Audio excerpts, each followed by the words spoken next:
একমাত্র আল্লাহ ছাড়া এই পৃথিবীতে এবং পরকালে আমাদের আপন বলে কেউ নাই। বাকি সবাই সবার স্বার্থের জন্য আছে। মানুষ মানুষের অবস্থানকেই মূল্যায়ন করে।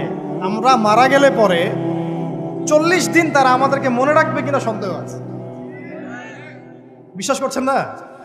এই যে আমাদের অনেক আত্মীয় স্বজন মারা গেছে না, বছরে একটা বারো কি কবরস্থানে কেউ গিয়েছে? হয়তো যায়, মৃত্যুবার্ষিকী ওই দিন যায়, তাই না? দেখেন আমরা কিন্তু আস্তে আস্তে ভুলে গিয়েছি তাদের, আমরা ব্যস্ত হয়ে গেছি। ঠিক একইভাবে তারাও আমাদেরকে ভুলে যাবে। এই জন্যে আমি বারবার আপনাদেরকে মনে করে একটা কথা, আমার জীবন থেকে উপলব্ধি করি একটা কথা, যে একমাত্র আল্লাহ ছাড়া এই পৃথিবীতে এবং পরকালে আমাদের আপন বলে কেউ নাই। বাকি সবাই সবার স্বার্থের জন্য আছে। মানুষ মানুষের অবস্থানকেই মূল্যায়ন করে। মানুষ মানুষের অবস্থানকেই মূল্যায়ন করে। আল্লাহ রাব্বুল আলামিন আপনার ভিতরটাকে ভালোবাসেন। দেখেন আপনি যখন নামাজ পড়েন নাই, আল্লাহ পাক কিন্তু আপনাকে ধ্বংস করে দেন নাই। আল্লাহ পরম করুণাময় আপনাকে হেদায়েত দিয়ে নামাজি বানিয়ে দিয়েছেন। জীবনে অনেক পাপ করেছেন, ইনস্ট্যান্ট আল্লাহ পাক শাস্তি দিতে পারতেন, আল্লাহ পাক দেন নাই। আল্লাহ আপনাকে ভালোবাসেন, আল্লাহ আমাকে ভালোবাসেন। আল্লাহ পাকের এই ভালোবাসার ঋণটা শোধ করার জন্য হলেও নামাজি হয়ে যান, আল্লাহর পথে ফিরে আসেন, দিনের জন্য কিছু করেন, দিনের ফিকির করেন, পড়াশোনা করেন। প্রিয় ভাইরা, আল্লাহ পাক তৌফিক দান করুন। দেখুন, এই রিবা থেকে দূরে থাকার জন্য একটা হাদিস যথেষ্ট। যে 4 শ্রেণীর মানুষকে আল্লাহ রাসূল সাল্লাল্লাহু আলাইহি ওয়াসাল্লাম লাআনত করেছেন, অভিশাপ দিয়েছেন। ইনশাআল্লাহ আজকের লেকচার যাদের কানে যাবে, আমরা যদি না খেয়েও মরে যাই, আল্লাহ পাক না খেয়ে মারবেন না ইনশাআল্লাহ। রিজিক আছে, খাবো ইনশাআল্লাহ। কিন্তু হয়তো বা অভাব হবে, টাকা পয়সা একটু কম হতে পারে, অন্যের 10 তলা ফ্ল্যাট হবে, আমার হবে না, ঠিক আছে? অন্যের এত বিঘা বিঘা জমি আমার হয়তো হবে না। কিন্তু ইনশাআল্লাহ তাআলা এই যে দুনিয়ার মুসাফিরের জীবনটা, এটা মুসাফিরের জীবন না? মুসাফিরের জীবনটা কেটেই যাবে ইনশাআল্লাহ। কাটবে না? যে কোনোভাবে কেটে তো যাবেই ইনশাআল্লাহ। এই যে পরকালের জীবনটা একটা চেতনার শক্তি, জানেন? দুনিয়াতে যত বাধা বিপত্তি আসুক, গাল মন্দ খান, গীবত তহমত খান, কষ্ট হোক, নির্যাতন হোক, একটা বিষয় মনের মধ্যে শান্তি দেয়। কি শান্তি?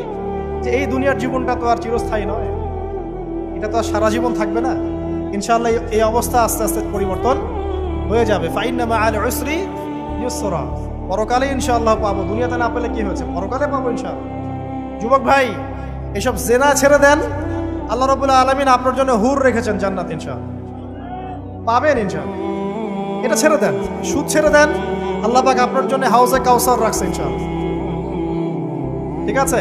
অন্যায় পাপ ছেড়ে দেন, আল্লাহ রাব্বুল আলামিন আপনার জন্য জান্নাত রেডি করে রাখছে ইনশাআল্লাহ। এই দুনিয়ার জীবনটা ধোঁকা, একটা ছোট্ট জীবন, পুরা ধোঁকা, কিচ্ছু নাই এর মধ্যে। আমার কথা শোনেন, এই দুনিয়ার জীবনে কিছুই নাই। চারপাশে অনেক কিছু মনে হবে, আপনার বাড়ি আছে, গাড়ি আছে, স্ট্যাটাস আছে, টাকা পয়সা, প্রতিপত্তি সব আছে। আদতে আপনি একা, আদতে আপনাকে একাই কবরে যাওয়া লাগবে, একাই আল্লাহর সাথে হিসেব নিকাশ দিতে হবে। কেউ নাই সাথে, আমাদের সাথে কেউ নাই। কিন্তু আপনি মনে করছেন যে সেলিব্রিটিজম, বড় আমি পলিটিক্যাল নেতা হয়েছি, আমাকে সবাই চেনে, আমি ইকোনমিক সেক্টরে লিড দেই, রাষ্ট্রকে লিড দেই, আমি ধর্মতাত্ত্বিক ক্ষেত্রে লিড দেই, আমাকে দেখলে মানুষ বাহবা দেয়, ইত্যাদি ইত্যাদি। দিন শেষে আমি একা, আপনিও একাই, আমাকেও একাই যেতে হবে, আপনাকেও একাই যেতে হবে। এগুলো সব চারপাশের খালি অন্ধ মোহ, আর কিছু না। এই মোহের মধ্যে ঢুকে পড়বেন না, আল্লাহ পাক তৌফিক ইনায়াত করুন। নবী সাল্লাল্লাহু আলাইহি ওয়াসাল্লাম বারবার বলতেন, আল্লাহুম্মা ইন্নী আউযু বিকা মিন ফিতনাতিদ দুনিয়া, বলতেন না? হে আল্লাহ, আমি এই দুনিয়ার ফিতনা থেকে তোমার কাছে আশ্রয় প্রার্থনা করছি। ওয়া ইন্নী আউযু বিকা মিন ফিতনাতিন নিসা, আমি মহিলাদের ফিতনা থেকেও আশ্রয় প্রার্থনা করছি। আরো দোয়া করতেন, আল্লাহুম্মা ইন্নী আউযু বিকা মিন আযাবিল কবর, হে আল্লাহ, আমি কবরের আযাব থেকে আশ্রয় প্রার্থনা করছি। ওয়া আযাবি জাহান্নাম, জাহান্নামের আযাব থেকে আশ্রয় প্রার্থনা করছি। ওয়া মিন ফিতনাতিল মাহইয়া ওয়াল মামাত, জীবন মৃত্যুর ফিতনা থেকে আশ্রয় প্রার্থনা করছি। ওয়া মিন শাররি ফিতনাতিল মাসিহিদ দাজ্জাল, এবং দাজ্জালের ফিতনা থেকে আশ্রয় প্রার্থনা করছি। দাজ্জালে পরে আসবো ইনশাআল্লাহ। দাজ্জাল নিয়ে আলোচনা করলে আবার কিছু মানুষ খারাজি ট্যাগ লাগাই দিতে পারে, ওই জন্য এদিকে আমি এখন যাচ্ছি। হ্যাঁ, সামনে আসি। তো রিবার বিষয়টা বলছিলাম। আইয়ামে জাহিলিয়াতের যে সেই রিবা এখনকার বিশ্বে আছে কি নাই বলেন? ওই সময় না হয় মক্কায় ছিল, এখন কি সারা বিশ্বব্যাপী নাই? বিশ্বের কোনো কান্ট্রি রিবা মুক্ত না, বিশ্বের কোনো দেশ রিবা থেকে মুক্ত থাকতে পারবে না, এই বিশ্ব পরিচালনা যারা করছে ওদের আন্ডারে থাকলে। কখন হবে বিশ্ব রিবা মুক্ত? একদিন বিশ্ব রিবা মুক্ত হবে ইনশাআল্লাহ। একদিন না একদিন এই বিশ্বটা সুদ মুক্ত হবে ইনশাআল্লাহু তাআলা। তখন জালেম পার পাবে না, মাজলুমের রক্ত শ্রম বৃথা যাবে না ইনশাআল্লাহ। কবে কত বছর পর আমি জানি না, কিন্তু এতটুকু জানি যে মালহামার পরে যখন আল মাহদি আসবেন এবং তারপর যখন মাসিহুদ দাজ্জাল বের হবে এবং ঈসা ইবনে মারইয়ামকে আল্লাহ পাক নামিয়ে দিবেন, তার হাতে যখন দাজ্জাল নিহত হবে এবং জেরুজালেম থেকে যখন পুরো বিশ্ব শাসন করা হবে মুসলিমদের হাতে, তখন রিবা বলে কিচ্ছু থাকবে না পৃথিবীতে। তার আগ পর্যন্ত এই অবস্থা সলভ হবে কিনা আমরা জানি না, হতেও পারে নাও। ওই সময় যে হবে নিশ্চিত ইনশাআল্লাহ। আসুন, আইয়ামে জাহিলিয়াতের আরেকটা বড় পাপ ছিল যে এক ভাই বলেছেন, সেটা হচ্ছে নারীর অবমাননা। কে বলেছে এই কথাটা? সামনে একজন। হ্যাঁ, আইয়ামে জাহিলিয়াতের অন্যতম একটা সেরা পাপ ছিল কি? নারীর অবমাননা। এটা নিয়ে কি বলতে হবে? এখন ধর্মের মধ্যেও আমরা নারীদেরকে অবমাননা করছি। বহু নামাজি ব্যক্তি আছে আমাদের মধ্যে, দেখবেন বোনের সম্পত্তি দেয় নাই। মেয়েকে শিক্ষিত করতে চাচ্ছেন না। কেন চাচ্ছেন না? ওর কি অধিকার নাই শিক্ষার? আপনি কি জানেন যে আয়েশা রাদিয়াল্লাহু আনহার কাছে বহু সাহাবী হাদিসের তালিম নিয়েছেন, বহু হাদিস শিখিয়েছেন কে? মা আয়েশা রাদিয়াল্লাহু আনহা। তিনি যদি শিক্ষিত না হতেন শেখাতে পারতেন? তো মেয়েদের শিক্ষার দরকার আছে না? হ্যাঁ, কি বিষয় দরকার? তাদের উপযুক্ত পরিবেশ নিশ্চিত করতে হবে, নিরাপত্তা, পর্দা এগুলো নিশ্চিত করতে হবে। তারপরে মেয়েদেরকে আপনি অবশ্যই শিক্ষিত করুন। ঘরের কোণে বসে রাখতে কে বলেছে? আপনি নিরাপদ পরিবেশ দেন, পর্দা দেন, তারা মাদ্রাসা যাবে, পড়াশোনা করবে। ঠিক আছে? আল্লাহ পাক আমাদের মা বোনদেরকে শিক্ষিত করার তৌফিক দান করুন, আমিন। ভালো ভালো কোয়ালিটি সম্পন্ন মহিলা মাদ্রাসা গড়ে তোলেন। আর মেয়েরা যদি শিক্ষিত না হয় তাহলে আমাদের বাড়ির বউরা শিক্ষিত হবে। আর বউ শিক্ষিত না হলে আপনি একা শিক্ষিত হয়ে লাভ নাই। তখন ওই যে বললাম টর্চার সেল, ওই টর্চার সেলে ঢুকতে হবে আর কি। কথা বুঝতে পারছেন না? আগে বিয়ে শাদী করেন, বুঝবেন ইনশাআল্লাহ। যারা করেছেন তারা অলরেডি হাসছে যে মিটমিট করে দেন। ঠিক আছে? আচ্ছা, সামনে আসেন। দেখেন মেয়েদের অবমাননা কিভাবে দেখাবো। সবচেয়ে বড় অবমাননা হচ্ছে ওদের দেহটাকে আমরা এখন পণ্য বানিয়েছি। এই যে পর্নোগ্রাফি দেখেন, এই মেয়েগুলোর ইজ্জতের কোনো দাম নাই। মানে তাদের দেহটাকে একটা ব্যবসার সামগ্রী বানানো হয়েছে। এবং আমি একটা লেকচার দিয়েছিলাম ঢাকায়, নীল দর্পণ, দেখবেন অনলাইনে আছে। ওখানে আমি স্ট্যাটিস্টিক দেখিয়েছি যে সারা বিশ্বে এই যে আমেরিকায় শুধুমাত্র $12 বিলিয়ন ব্যবসা করে পর্ন দিয়ে। এটা একটা ব্যবসা, একটা ইন্ডাস্ট্রি। যেমন ফিল্ম ইন্ডাস্ট্রি আছে, তারপরে গানের ইন্ডাস্ট্রি আছে না, এরকম একটা ইন্ডাস্ট্রি হচ্ছে এই পর্ন ইন্ডাস্ট্রি। এখানে সবাই অ্যাক্টর, এটা হচ্ছে অভিনেতা, অভিনেত্রী। এখানে যা দেখানো হয় এগুলো কিন্তু রিয়েল না, বাস্তব না, সব ফেক। বুঝতে পারছেন না কথা? এগুলো অভিনয়, এগুলো ফেক। এবং এটা একটা ইন্ডাস্ট্রি, এর মধ্য দিয়ে মেয়েদের দেহটাকে পণ্য বানিয়ে সারা বিশ্বে ব্যবসা করছে। এবং এর একটা অন্যতম উদ্দেশ্য হচ্ছে মুসলিম যুবকদের ঈমান যেন নষ্ট করা যায়। কারণ মুসলিম যুবকদের ঈমান চলে গেলে তারা নিশ্চিন্ত যে ওদের পথে আর কেউ বাধা নাই। কারণ ওদের এই জুলুমের পথে বাধা যদি কেউ দিতে পারে তাহলে কারা দিবে? মুসলিমরা। আর মুসলিমদের মধ্যে সবচেয়ে শৌর্য বীর্য কাদের মধ্যে থাকে? যুবকদের মধ্যে। যুবকদের ঈমান যদি চলে যায় তাহলে এদের আর কোনো সমস্যা নাই। এই বিষয়টা খেয়াল করবেন যে এটা একটা ইন্ডাস্ট্রি। সো এখানে আমরা মেয়েদের দেহটাকে আমরা কি বানিয়েছি? পণ্য বানিয়ে দিয়েছি। আর এখন তো চলছে কাপড় খোলা সংস্কৃতি। প্রত্যেকটা সেক্টরে আপনি গিয়ে দেখবেন মেয়েদের ইজ্জত, সম্মান, আব্রুটাকে উন্মুক্ত করে এটাকে দিয়ে আমরা বিজনেস করছি। এটা একটা বিজনেস। এখানে সমাধান কি? সমাধান আয়েশা রাদিয়াল্লাহু আনহা। সমাধান কে? সমাধান ফাতিমা রাদিয়াল্লাহু আনহা। সমাধান কে? সমাধান খাদিজা রাদিয়াল্লাহু আনহা। আমাদের মা, আমাদের বোন, আমাদের স্ত্রীদেরকে তাদের মতো করে মানুষ করতে হবে, গড়ে তুলতে হবে ইনশাআল্লাহ। দেখবেন নারীর সত্যিকারের সম্মান নিশ্চিত হবে ইনশাআল্লাহ। ইসলাম কি কখনো বলেছে যে মেয়েরা কাজ করতে পারবে না, পড়াশোনা করতে পারবে না ইত্যাদি? এই নাস্তিকরা তো ঠুনকো যুক্তি দিয়ে আক্রমণ করে। কে বলেছে সমস্যা? এমন ইসলামিক স্টেট আছে যেখানে একটা স্টুডিও, মনে করি স্টুডিও, ছবি তোলা হয়, কথার কথা, সেখানে সব কর্মী মহিলা, কোনো পুরুষ নাই। একটা মাদ্রাসা, সমস্ত কর্মী মহিলা, কোনো পুরুষ নাই। একটা স্কুল, সবাই মহিলা, কোনো পুরুষ নাই। ওখানে মেয়েরাই পড়ে, মেয়েরাই শেখায়। জায়েজ না জায়েজ বলেন?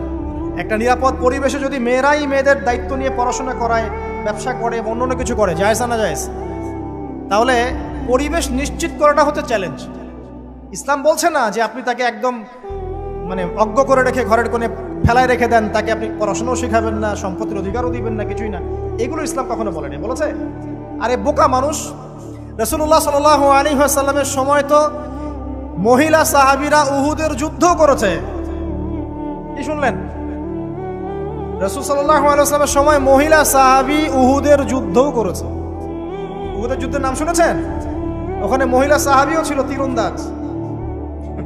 তাহলে মহিলাটা কি করে নাই নবীর যুগে? খাদিজা রাদিয়াল্লাহু আনহা যত বড় ব্যবসায়ী ছিলেন, এখন এত বড় ব্যবসায়ী পাবেন? কোন মেয়ে আছে এত বড় ব্যবসায়ী? উসমান রাদিয়াল্লাহু আনহু যত বড় বিজনেসম্যান ছিলেন, এখন এত বড় বিজনেসম্যান আছে? তো কি ছিল না সেই স্বর্ণযুগে? ওই স্বর্ণযুগের সুন্নতি আমাদেরকে আমল করতে হবে। আল্লাহ পাক তৌফিক এনায়েত করুন, আমিন। প্রিয় মা ও বোনেরা, পর্দা ছাড়বেন না। আপনাদের জন্য 4টা কাজ: স্বামীর আনুগত্য করা, লজ্জাস্থানের হেফাজত করা, আপনার 5 ওয়াক্ত সালাত ঠিকঠাক মতো আদায় করা এবং রমজান মাসে সওম রাখা। নবীজি বলেছেন সাল্লাল্লাহু আলাইহি ওয়াসাল্লাম, জান্নাতের যে কোনো দরজা দিয়ে ইচ্ছা আপনি প্রবেশ করতে পারবেন। আপনার জন্য সহজ। আর স্বামীর আনুগত্য বলতে আমি বুঝাইনি স্বামীর দাসত্ব করতে হবে, এটা বলিনি। এখনকার কিছু ফ্যামিলিস্ট মেয়ে আছে, ওরা আনুগত্য শব্দ মনে হয় যে দাসত্ব বলে। আনুগত্য দাসত্ব এক জিনিস না। আনুগত্য কি? স্বামী কোরআন সুন্নাহর অনুকূলে কোনো কথা বলেছে, আপনি মানবেন। স্বামী বলছে পর্দা করো, তোমাকে ভালোবেসে বলছি তুমি পর্দা করো, তুমি আমার অনেক প্রিয় একজন মানুষ, তুমি বেপর্দায় বাইরে যাবা, লোকজন দেখবে, কেমন হয়?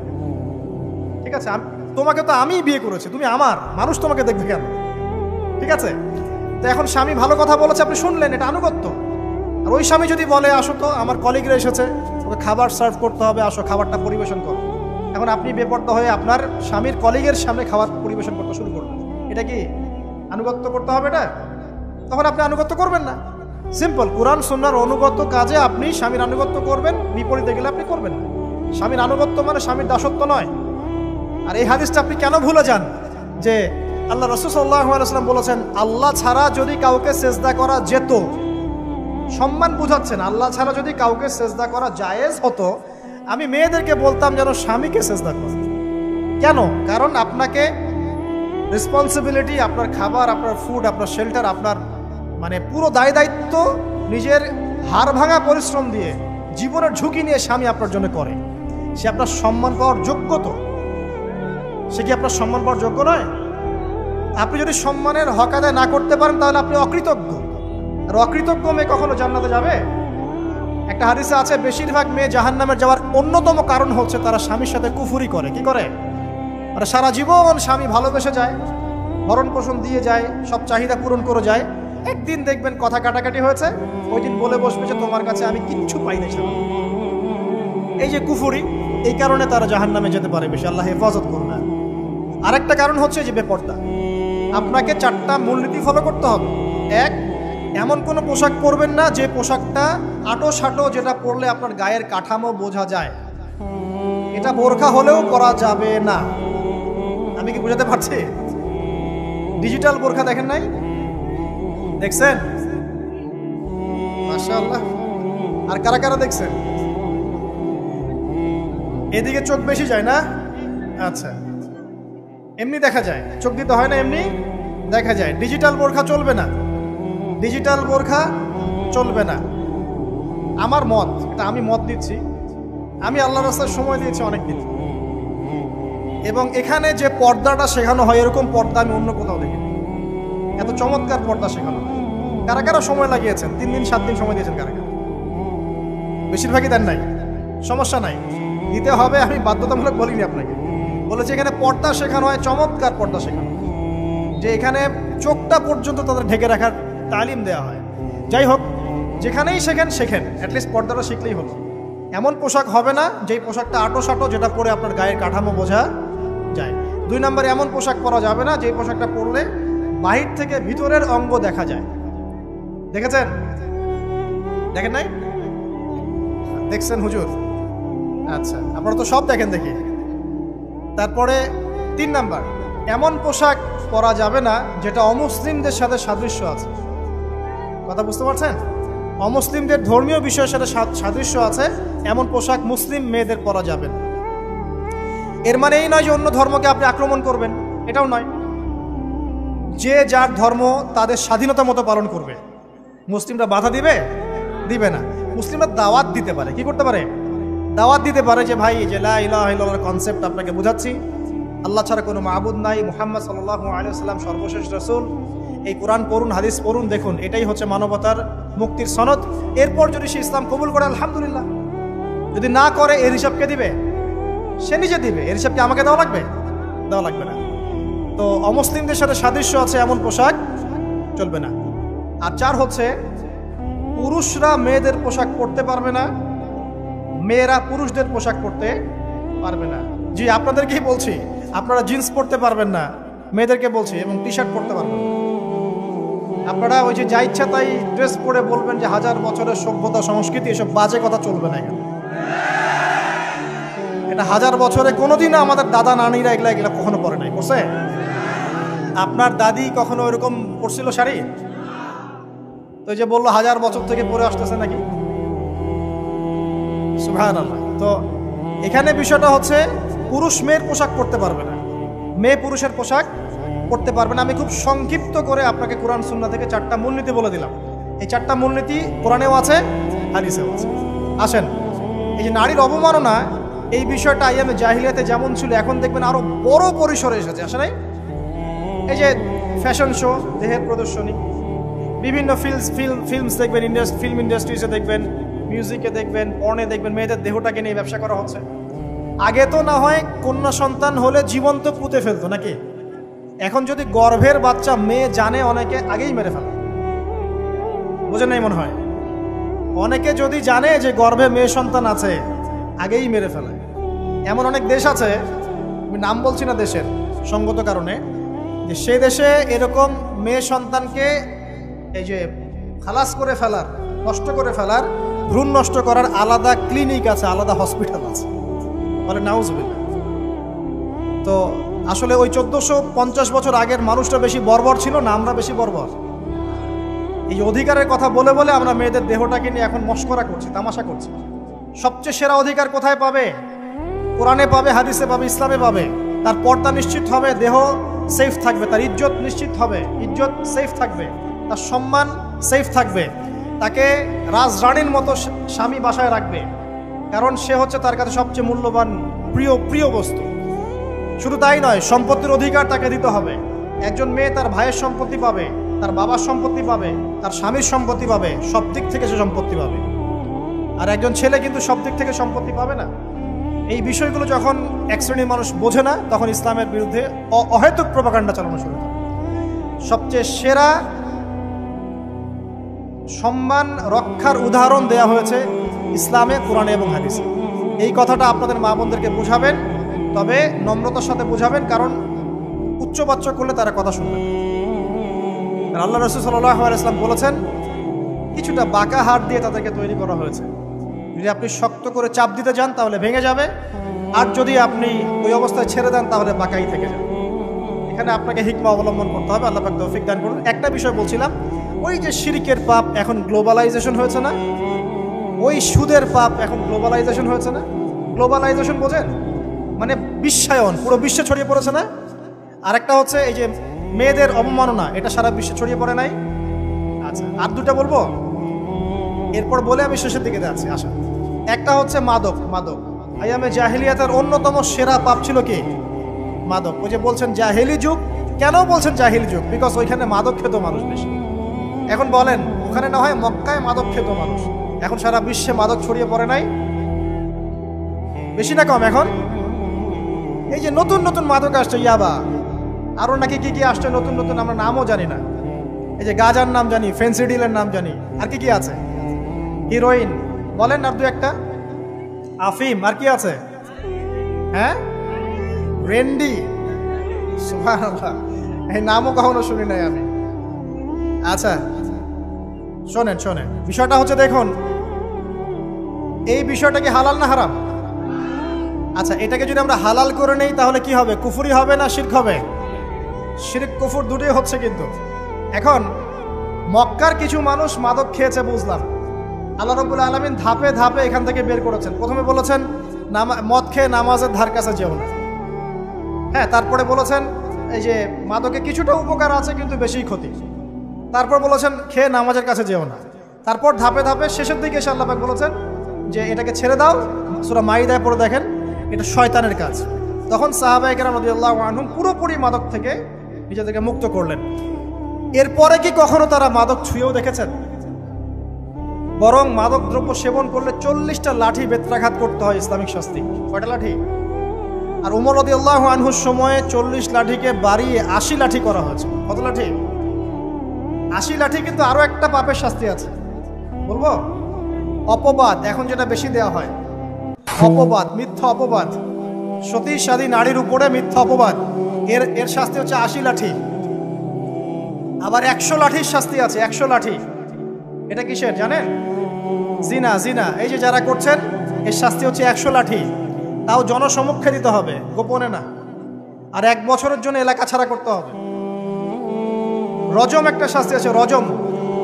এটা কি? রজম মানে পাথর নিক্ষেপ করে হত্যা। এটা তো বর্বর, তাই না? অমানবিক, মধ্যযুগীয়। এসব কথা শুনছেন না? শোনেন, কিছু কিছু বিষয় আছে যে বিষয়গুলো করার পরে এই পৃথিবীতে মানুষ বেঁচে থাকার অধিকারটা হারিয়ে ফেলে। কথা বুঝতে পারছেন না? কিছু কিছু পাপ আছে, এগুলো করলে পরে মানুষ এই পৃথিবীতে বেঁচে থাকার অধিকারটা হারায় ফেলে। যেমন কোনো বিবাহিত ব্যক্তি যদি জেনা করে, নাউজুবিল্লাহ, কোনো ছেলে যদি কোনো ছেলের সাথে যৌন সম্পর্ক করে, সমকামী করে, বা এটাকে যেটা গে মানে যেটা কি বলে, সমকামিতা, ঠিক আছে? এই কাজ যদি কেউ করে, নোংরা কাজ যদি কেউ করে, কোনো মেয়ে যদি কোনো মেয়ের সাথে এরকম কোনো কাজ করে, একই পাপ। এসব পাপ করলে পরে এই পৃথিবীতে বেঁচে থাকার অধিকারটা সে হারিয়ে ফেলে। কথা কি বুঝতে পারছেন? আচ্ছা, তখন শাস্তি হচ্ছে আল্লাহ রাব্বুল আলামিন পাথর নিক্ষেপ করে হত্যা করতে বলেছেন। কারণ হচ্ছে সে এত গর্হিত একটা কাজ করেছে যেটা এই শাস্তি পাওয়ার সম্পূর্ণ যোগ্য। এবং কওমে লূত নামে যে কওম ছিল, ওই কওমটাকে আসমানে উঠিয়ে আল্লাহ পাক পাথর বর্ষণ করে এভাবেই শেষ করে দিয়েছে। জর্ডান একটা দেশ আছে না, জর্ডান? জর্ডানের পাশে ডেড সি নামে একটা জায়গা আছে, ডেড সি, মৃত সাগর। ওইখানে সাদুম নামে একটা গোত্র থাকতো। কোন গোত্র? সাদুম। ওই সাদুম গোত্র এরকম সমকামী ছিল। আল্লাহ রাব্বুল আলামিন লূত আলাইহিস সালামকে পাঠিয়েছিলেন, তারা হেদায়েতের বাণী শোনে নাই। আল্লাহ পাক ওদেরকে আসমানে উঠিয়ে পাথর নিক্ষেপ করে উল্টা দিকে দাফন করে দিয়েছে। কিছু কিছু পাপ আল্লাহ পাক সহ্য করেন না, আল্লাহ পাকের আরশ কেঁপে ওঠে। এই পাপগুলো সেরকম পাপ। কথা বুঝতে পারছেন? তো এই যে জিনা, পর্নোগ্রাফি, ব্যভিচার, পরকে, এগুলোর মধ্য দিয়ে আমরা নারীর অবমাননা করছি না? এবং ধর্মের মাধ্যমেও মাঝে মাঝে করছি, যখন আমরা ধর্মের নামে মেয়েদের অধিকার দিচ্ছি না। অনেকেই সম্পত্তির অধিকার দিচ্ছেন না, অনেকে শিক্ষিত করছেন না, অনেকেই আরো যৌতুক নিচ্ছেন না। যৌতুক নিচ্ছেন না অনেকেই। যে বিয়ের সময় যৌতুক নেয়, এটা তো মেয়ের উপর, মেয়ের পিতার উপর টর্চার করা, সম্পূর্ণ হারাম, সম্পূর্ণ হারাম। তারপরে দেখবেন, রিপোর্টগুলো পড়ে দেখবেন যে এই বছর 2022, এই 22-এই গভর্নমেন্ট রিপোর্ট অনুযায়ী নিবন্ধিত প্রায় 1339টা ধর্ষণের মামলা হয়েছে। এটা এখন অ্যাভেলেবল, যে কোনো সব জায়গায় ধর্ষণ হচ্ছে, এখন অ্যাভেলেবল। মানুষ এটাকে স্বাভাবিক মনে করছে, নর্মাল ধর্ষণ হতেই পারে, মানুষ এখন এমন মনে করছে। প্রত্যেক দিন পেপার খুলবেন, দেখবেন রেপের খবর। প্রত্যেক দিন খবর শুনবেন ধর্ষণের খবর। আর সব খবর তো আসে না, আসে হয়তো 10%, 20%, 30%, বেশিরভাগই আসে না। এলাকায় মোড়ে মোড়ে দেখবেন, গ্রামে গঞ্জে শহরে বন্দরে খালি ইফটিজিং দেখবেন, খালি ইফটিজিং। মেয়েদেরকে যৌন হয়রানি করা হচ্ছে, বাসে, অটোতে, টেম্পুতে, সব জায়গায়। বাসের মধ্যে মেয়েকে রেপ করে ফেলা হচ্ছে। একটা বাচ্চা মেয়ে যে বোঝেও না যে সেক্সুয়াল বিষয়গুলো কি জিনিস, ওকেও রেপ করা হচ্ছে। এই যে মহামারী, আপনি তো বুঝতে পারছেন না যে আমরা কোন সমাজে আছি। এই সমাজে আপনার মেয়ে তো সেফ না, আমার মেয়ে তো সেফ না। আমার মেয়ে, আপনার মেয়ের ভবিষ্যৎ কি হবে, এর ভবিষ্যতের নিশ্চয়তা কে দিবে? আপনার মেয়ের ইজ্জতের ভবিষ্যতের নিশ্চয়তা কে দিবে? এই নিশ্চয়তা দেওয়ার মতো মানুষ কোথায়, নেতা কোথায়? কারো ঘরের স্ত্রী, কারো ঘরের বোন, কারো ঘরের মেয়ে এখন সেফ না। যে কোনো জায়গায়, যে কোনো বাসে, ট্রাকে, ট্রেনে, অটোতে, সব জায়গায় হতে পারে। আর এগুলোকে আমরা প্রমোট করছি, এখন নগ্নতাকে প্রমোট করছি, পর্নকে প্রমোট করছি। এই নগ্নতা, পর্ন, এসব দিয়ে মানুষের মাথাটাকে পুরো জানোয়ার বানিয়ে ফেলা হয়েছে।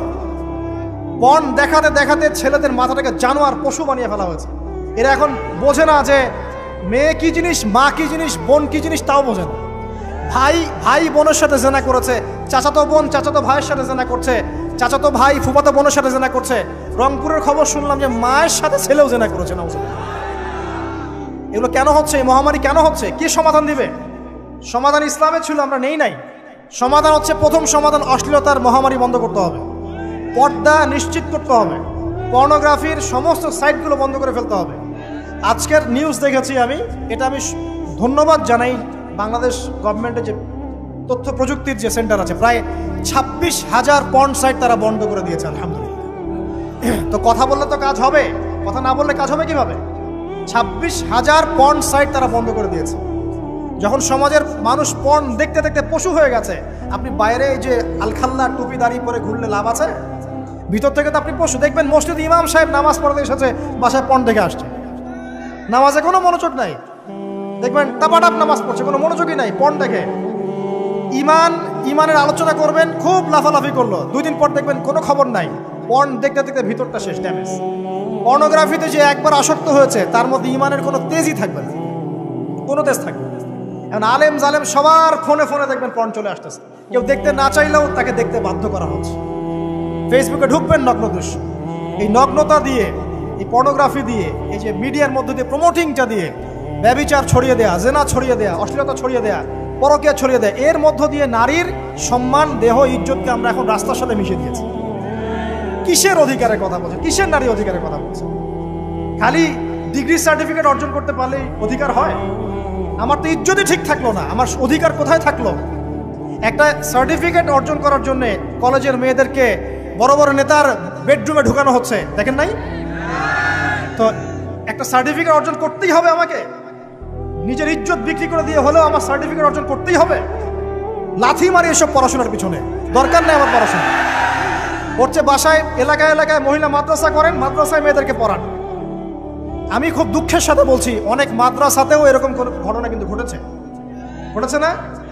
এখানে একটা কথা আমরা পরিষ্কার করতে চাই, সেটা হলো যে পাপী, রেপি, ধর্ষণী, সে আলেম করুক আর জালেম করুক, ইমাম করুক আর জালেম করুক, ফাসেক করুক, সবাইকে সমান শাস্তি নিশ্চিত করতে হবে।